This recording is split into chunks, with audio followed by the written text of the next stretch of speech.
Existe um argumento que está errado, mas ele dá base para um argumento muito certo. E agora eu vou colocar minha visão da coisa.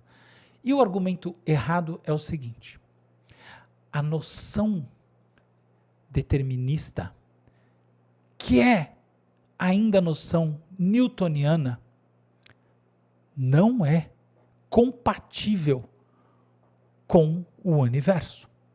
Porque no universo a indeterminação existe. Então, por exemplo, imagina que eu quero saber quando irá se dar o decaimento de um isótopo de césio. Tá? Isso é usado no relógio atômico. Esse decaimento é completamente imprevisível. Fenômenos quânticos como esse não é um fenômeno quântico, mas o evento como um todo é quântico. Eu não vou entrar na ideia, porque o problema aqui está na palavra fenômeno, não vamos perder o assunto. Esse fenômeno, ele é indeterminável. Não há nenhuma equação possível para descrever quando acontecerá o decaimento desse isótopo. Esse é o ponto. A indeterminação existe no universo. Essa é a base da mecânica quântica. E aí, a visão ingênua das coisas, e errada, que eu já vi muito, o Michio Kaku, que é um grande intelectual, um grande comunicador americano, apesar desse nome japonês, é claro que ele é de família japonesa, é um gênio da comunicação. Ele diz: livre-arbítrio existe porque as leis da física tornam o determinismo uma falácia. Ele está errado. Porque, olha só, o fato do universo acolher a indeterminação não significa que o livre-arbítrio exista. O que existe é o imprevisível. E livre-arbítrio não é uma forma de imprevisibilidade. É uma forma de previsibilidade, de ação, de direcionamento intencional. Não é porque o universo é caótico que eu preciso assumir que dentro da caoticidade, toda vez que surgir uma situação, eu não vou agir de uma maneira determinística. Pensa bem. Eu posso ter, o universo é imprevisível, tá bom, mas ainda assim eu vinha com os meus genes, com o meu histórico de vida, com isso, com aquilo, no final das contas, todas as vezes que eu agir, eu vou agir em função dessas coisas.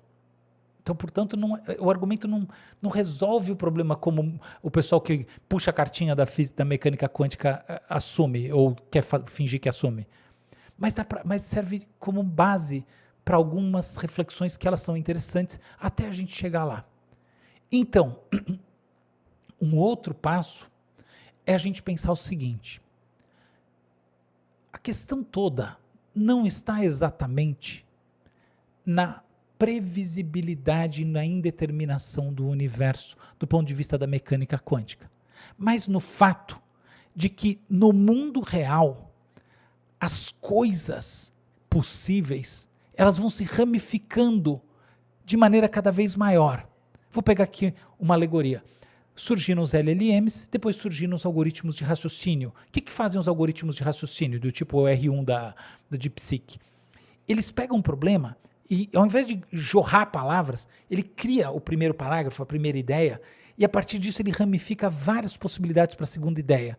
Escolhe a melhor. Ramifica várias para a próxima, escolhe a melhor. Então ele vai gerando opções, escolhendo opções, gerando opções, criando árvores gigantescas de decisões. A relação com o mundo tem um quê disso? As possibilidades vão atingindo um número maior do que o de átomos do universo rapidamente.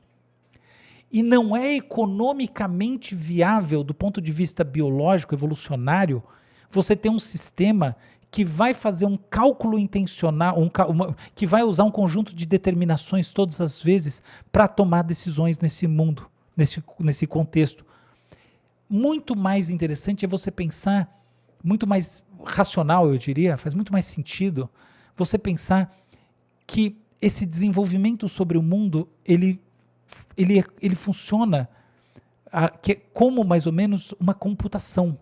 Essa é a ideia, é a alegoria do desenvolvimento do agenciamento intencional como computação. que é uma ideia que está em todas as partes. Eu ajudei a formular essa ideia, mas a versão, vamos dizer assim, contemporânea, central, é do Stephen Wolfram, daquele que criou aquele software Matemática, que é um dos grandes intelectuais da atualidade, ainda que ele fale coisas que genuinamente eu acho que elas não são para ninguém entender. Eu tenho dúvidas se ele mesmo entende ou se elas são performativas do ponto de vista da linguagem, que não estão no domínio que você quebra racionalmente o pensamento, entende? E isso é uma coisa que, modéstia à parte, eu faço muito bem, independentemente da complexidade. Mas tem que abrir uns parênteses ali para uns nheco-nheco que ele fala que parece que não fazem sentido, e tem coisas que fazem profundo sentido e coisas que estão no meio do caminho. Que eu acho que até é um sinal de genialidade, porque às vezes ele sai fora e antes de sair fora ele cria coisas incríveis. Muita gente era assim. E, enfim,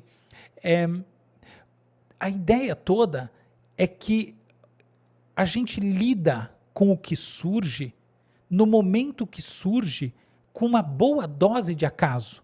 Isso, por exemplo, tem muito a ver com a maneira como a gente toma decisões, que, aliás, tomada de decisões é uma das ideias mais importantes do mundo e vai ser uma ideia discutida aqui, até porque eu criei a única teoria, né, nacional que tem repercussão e tal, sobre intuições decisórias, processos não declarativos no cérebro humano em tomadas de decisão no Brasil, e isso já faz bastante tempo, mas para isso eu tive que estudar muito, me preparar muito no tema e eu acho que vai ser legal compartilhar esse tema.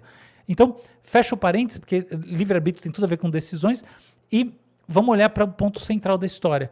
Então você vai abrindo e você vai tendo preferências no momento em que as coisas surgem, não antecedentemente. Essa é uma ideia poderosa, que as preferências, essa coisa de que tudo vem de antes, não é bem verdadeira. O que você prefere? Suco de castanha de caju com genipapo ou água com gás, ou água com gás com essência de melancia e calda de marshmallow? Você nunca pensou isso? Essa preferência não existe em você. Ela surge no momento em que a pergunta é colocada. E essa seria a função da orientação intencional. Ela ajuda, é o contrário. Você tem uma espécie de liberdade intrínseca. Sartre falava disso, o conceito de liberdade para o Sartre o conceito existencialista é esse. Não é que você pode estar determinado, não, é que você se ferrou porque você é obrigatoriamente livre. Mas aqui eu estou dando uma conotação diferente, que é você é livre no sentido, o universo é profundamente estocástico, ainda que tenha padrões, na hora das microdecisões, das coisas se desenvolvendo na sua frente é uma imprevisibilidade monstruosa, não porque as coisas, eu não posso dizer que se eu joguei a moeda para cima de acordo com o vento, não sei o quê, eu não poderia, num conhecimento perfeito do universo, determinar se ela vai cair cara ou coroa, até poderia, mas é que esse conhecimento é impossível, porque quando a gente vai olhar do ponto de vista computacional, o mundo como uma representação computacional, ele extrapola o número de átomos do universo muito rapidamente em qualquer ação. Então, essas coisas não são computáveis, por assim dizer, na prática, no universo que a gente conhece. E mesmo, possivelmente, em outros universos que a gente não conhece. Então, a nossa liberdade nos obriga a sempre colocar esse princípiozinho, que é um princípio que nem sempre ele vai ser uma volição, como nos exemplos do Lisbeth, quando você quer levantar o seu dedo, quando você quer... Tudo bem, eu entendo que o planejado vem com uma programação planejada, eu mesmo falei disso. Olha só, o prompt da minha mente, eu vou agir, vou mudar um estado do mundo. Fiz isso por querer, porque nem sempre é assim. A maior parte dos casos você simplesmente faz na hora. E nesse na hora, as coisas, é muito mais razoável você pensar que a gente não está maximizando a eficácia, esse determinismo todo sugere essa maximização da eficácia, mas não é isso que parece estar acontecendo. A gente parece que, em última análise, está fadados a sermos esses entes que ganham sentido no mundo, a gente vem disso, a gente emerge como parte dessa realidade que é indeterminada. Mas quando a gente emerge como essas partes, a gente também vai lá e constrói essa realidade. E é por isso que ela é indeterminada, porque ela está nessa transformação que a gente está determinando com a própria decisão. E agindo dessa forma continuamente, a gente tem toda essa bagagem determinante dada pelos genes, pela história, pelo universo, pelas propriedades físicas que existem e as que não existem, mas também pela obrigação de sermos livres.